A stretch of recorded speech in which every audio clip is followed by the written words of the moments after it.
Kemi Adebola's arrival in Mumbai was both exciting and daunting. A scholarship from a Nigerian foundation had brought her to one of the most vibrant cities in the world. But the reality of her first few days hit her harder than she anticipated. The Mumbai heat was stifling, the cacophony of car horns relentless, and the streets teemed with life in a way she had never seen back in Lagos. Her apartment, a single room in a noisy student hostel, was far from the comforts of home. But Kemi's real challenges were more intangible. She was an outsider in every sense of the word. On campus, curious stares followed her, accompanied by whispers she couldn't understand. Lectures were intense, and her thick Nigerian accent made communication difficult. She tried to stay strong, reassuring herself this was temporary, but loneliness loomed like an ominous shadow. Then came the first sting of discrimination. A shopkeeper refused to serve her, muttering under his breath in Hindi, words she couldn't fully grasp but understood to be hostile. For the first time, Kemi felt her dreams slipping away, the weight of being an immigrant pressing heavily on her shoulders. Before we dive deeper, please hit the subscribe button, give it a like, share with friends, and drop your thoughts in the comments section below. Your support means the world to me. Thank you. One rainy afternoon, as Kemi sat drenched on a bench outside her lecture hall, frustration overwhelmed her. Her umbrella had been stolen, and the storm mirrored her tumultuous emotions. She didn't notice Mahendra Desai approaching, until he wordlessly offered her a spare umbrella and a warm smile. Mahendra was an engineering student with an easy charm and an unassuming kindness that immediately set him apart. Unlike others on campus, he didn't seem to view her as the African girl, but simply as someone in need. That day, they walked together to the hostel, Mahendra chatting animatedly about his favorite Bollywood films and his mother's spicy home-cooked meals. Kemi, initially hesitant, began to relax, finding his presence oddly comforting. As they parted, he handed her a handwritten list of restaurants in Mumbai where he thought she could find Nigerian food.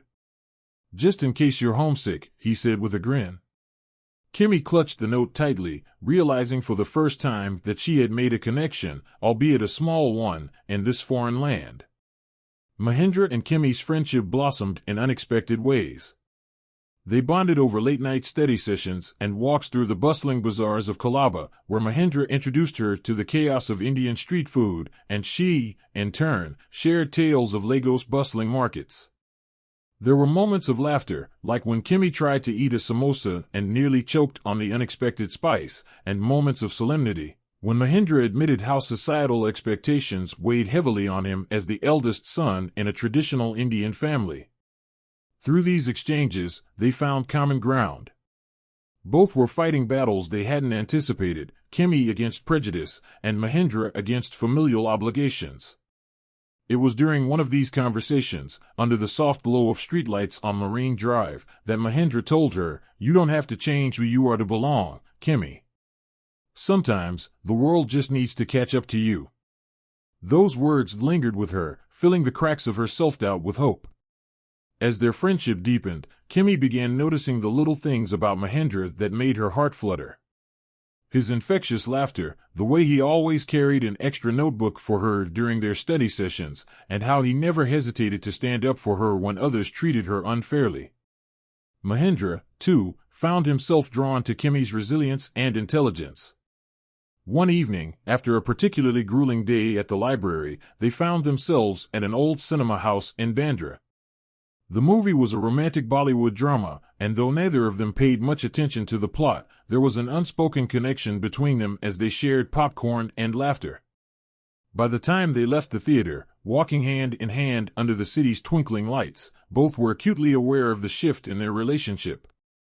It was no longer just friendship, something deeper was taking root, a quiet, tentative love. Their budding romance didn't go unnoticed. On campus, whispers grew louder, and the stares became more pointed. Kemi faced new challenges, as some students openly questioned why Mahendra, one of the brightest and most promising students, was spending so much time with her. Mahendra, too, faced backlash from his peers, who accused him of betraying his culture by associating with a foreigner. The tension came to a head during a campus event, where Kemi overheard a group of students mocking her accent and questioning her intelligence. Hurt and humiliated, she rushed out, only to find Mahendra waiting for her outside, his expression a mix of anger and determination. "Don't let them get to you," he said, his voice firm. But Kemi couldn't help but wonder if their love could withstand the societal pressures that seemed determined to keep them apart. Despite the rising tide of prejudice, Kemi and Mahendra's bond only grew stronger. They found solace in each other, often escaping the judgmental eyes of the campus to explore the quieter corners of Mumbai. One such day, Mahendra took Kemi to the Sanjay Gandhi National Park, a serene oasis amidst the city's chaos.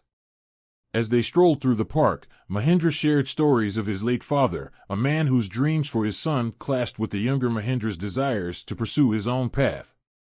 Kemi, in turn, opened up about the sacrifices her family in Lagos had made to send her abroad. Their vulnerability created a cocoon of trust, where cultural barriers seemed to dissolve. By the time they reached a small Buddhist cave in the park, Kemi turned to Mahendra with tears in her eyes. "You make me feel seen," she whispered. Mahendra took her hand in his, promising, "I'll always see you." It was a moment that cemented their connection, even as the world around them continued to challenge their resolve. Kemi's birthday approached, and Mahendra decided to surprise her. Knowing how much she missed home, he reached out to a small Nigerian community in Mumbai and arranged a gathering. Kemi arrived at what she thought was a study session, only to be greeted by the vibrant sounds of Afrobeat music and the warm aroma of jollof rice. Tears streamed down her face as she saw familiar dishes, heard her native Yoruba language, and felt a sense of belonging she hadn't experienced in months. Mahendra, dressed in a traditional agbada he'd borrowed for the occasion, stood by her side, grinning sheepishly. "I wanted you to feel at home, even if just for a night," he said. The celebration was a rare moment of joy in their tumultuous journey, and Kemi realized that Mahendra wasn't just a friend or a lover, he was her anchor in a foreign land. Their happiness was short-lived when Mahendra's mother, Sunita, discovered their relationship.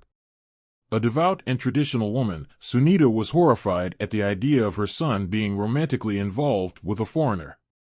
One evening, Mahendra returned home to find her waiting with a family priest and an elder cousin. They lectured him on the importance of upholding their culture and the expectations of marrying within their caste. Mahendra tried to reason with them, explaining that Kemi was kind, intelligent, and deserving of their respect. But his words fell on deaf ears. Sunita wept, accusing him of dishonoring his late father's memory. Please don't forget to subscribe to Ubuntu Folktales, like, share, and drop a comment in the comments section below. Thank you so much. The confrontation left Mahendra torn, his love for Kemi clashing with his duty to his family. That night, as he sat alone on the terrace of his home, he called Kemi. "No matter what happens, I won't let them tear us apart," he vowed. But Kemi, listening to the pain in his voice, knew their love was about to face its toughest test yet. Kemi's own struggles weighed heavily on her. Her scholarship was in jeopardy due to her inability to meet the university's stringent academic standards, a result of the stress she faced both on and off campus. Mahendra, sensing her distress, tried to help her with her studies, but Kemi was plagued by self-doubt. One evening, after a particularly grueling day, she made a decision. She would end their relationship to protect Mahendra from the fallout of their love. When she told him, Mahendra was devastated. "You can't push me away to make it easier for me," he argued, but Kemi was resolute. "You deserve someone who doesn't come with all these complications," she said, her voice breaking. Mahendra left in anger, leaving Kemi alone with her thoughts.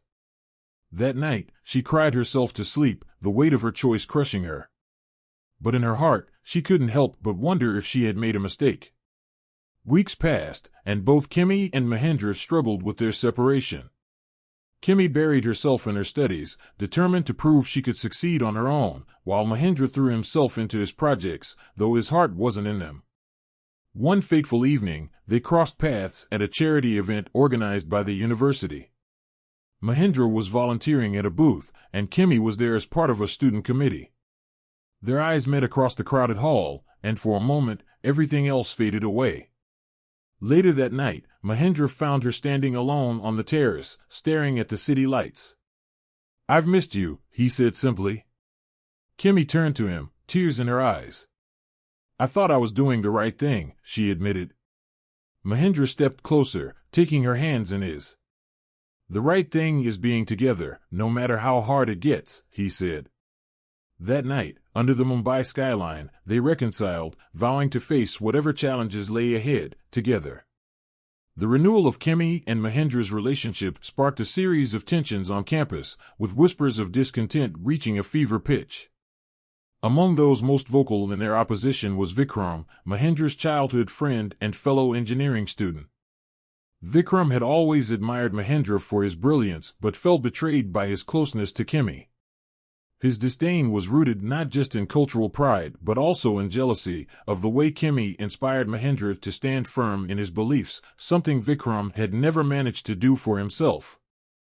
The rivalry came to a head during a debate competition, where both Mahendra and Vikram represented opposing teams. The topic, cultural integration versus preservation, became a battleground for their unspoken grievances.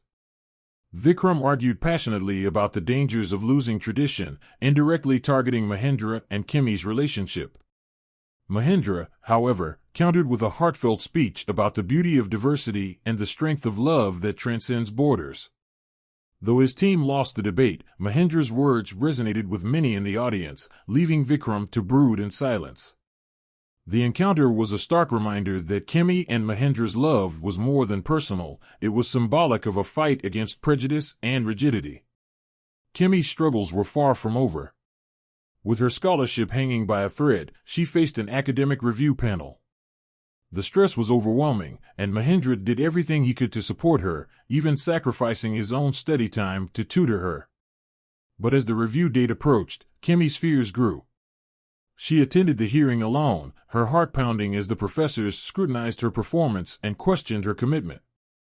The chair of the panel, a stern woman with piercing eyes, challenged Kemi to explain why she deserved another chance. Drawing on the strength Mahendra had instilled in her, Kemi spoke passionately about her journey, her dreams of representing her family, her struggles as a foreigner, and her determination to overcome the odds. By the time she finished, there was a hushed silence in the room.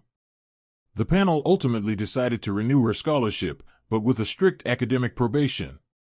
Though the victory was bittersweet, it reignited Kemi's determination to succeed, proving to herself and others that she belonged. Determined to introduce Kemi to his cultural roots, Mahendra invited her to accompany him to Gujarat, where his extended family lived. The trip was fraught with anxiety for both of them. Mahendra worried about how his relatives would receive Kemi, while she fretted about fitting in. Their arrival at his family's ancestral home was met with a mix of curiosity and skepticism. Mahendra's grandmother, an elderly but sharp-witted woman, took an immediate liking to Kemi after a brief exchange about African proverbs, which reminded her of old Gujarati sayings. However, not everyone was as welcoming. At a family dinner, one of Mahendra's uncles openly questioned whether Kemi understood the values of their culture.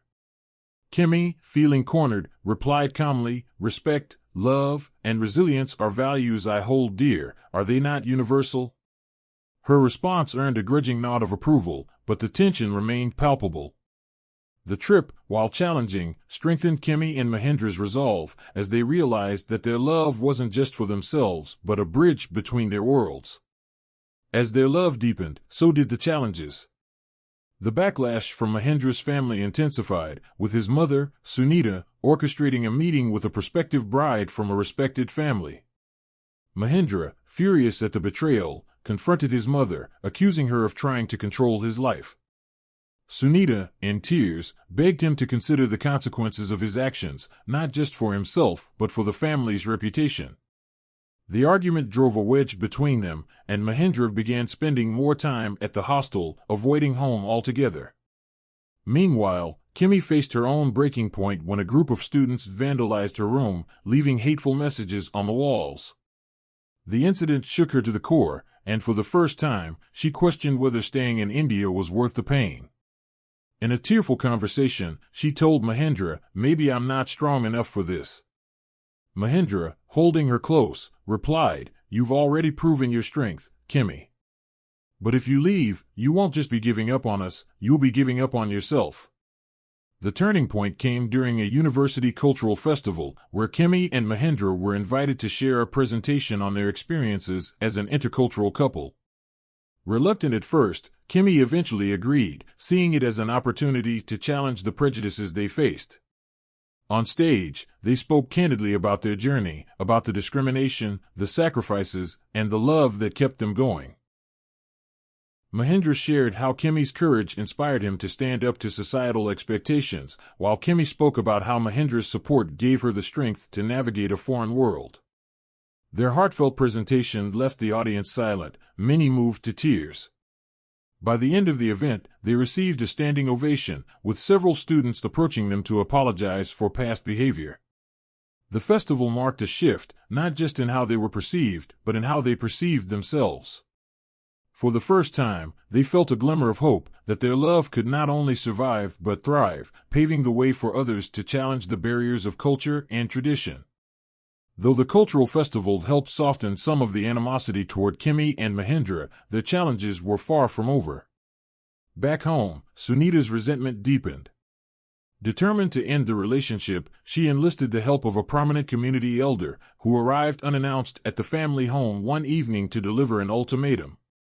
Mahendra's love for Kemi was framed as a betrayal of his heritage, and the elder demanded that he choose his family and cultural obligations, or his future with Kemi. Torn, Mahendra returned to campus that night visibly shaken. Kemi, noticing his unease, tried to console him, but when he explained the situation, her heart sank.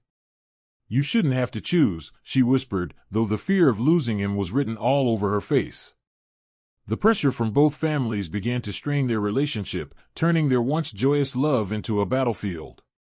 Yet, even in their darkest moments, they found comfort in small gestures, a shared meal, a hand held tightly in silence, or a quiet walk through the bustling streets of Mumbai.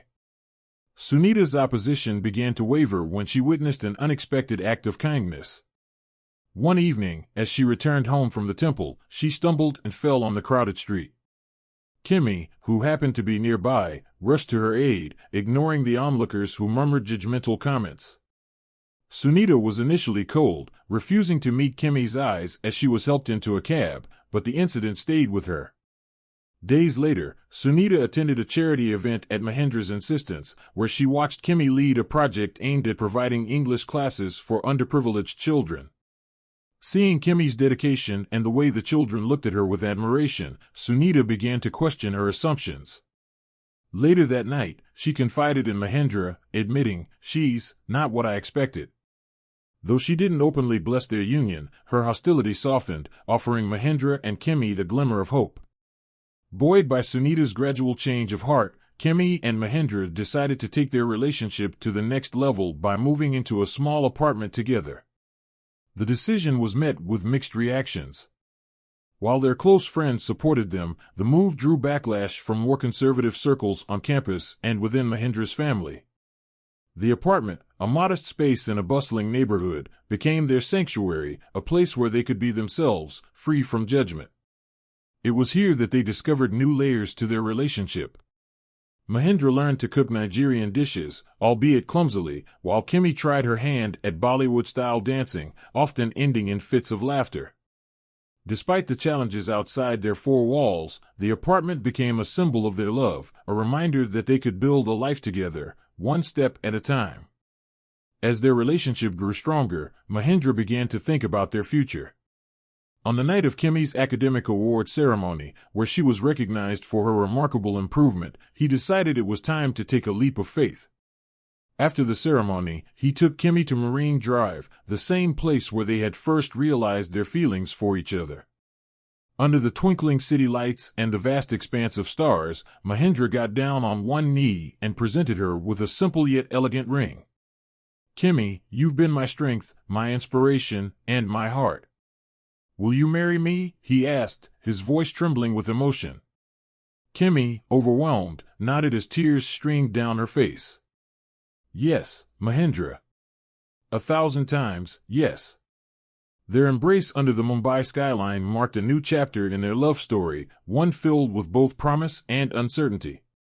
Their engagement was met with both celebration and resistance. While their closest friends rallied around them, Mahendra's extended family and parts of the Nigerian community expressed skepticism about their union. Determined to face these challenges head-on, Kemi and Mahendra decided to host a cross-cultural wedding ceremony, a bold declaration of their love and unity. The wedding, held in a vibrant garden overlooking the sea, was a beautiful blend of Nigerian and Indian traditions. Kemi walked down the aisle in a stunning Ankara gown adorned with intricate beadwork, while Mahendra wore a cream sherwani with a Yoruba-inspired cap. The ceremony featured both Yoruba and Gujarati rituals, symbolizing the merging of their worlds. As they exchanged vows, their families looked on with a mix of emotions, some reluctant, others moved by the sheer love and determination radiating from the couple. By the end of the ceremony, even Sunita found herself smiling, whispering to Mahendra, "She's not just part of your life now, she's part of ours."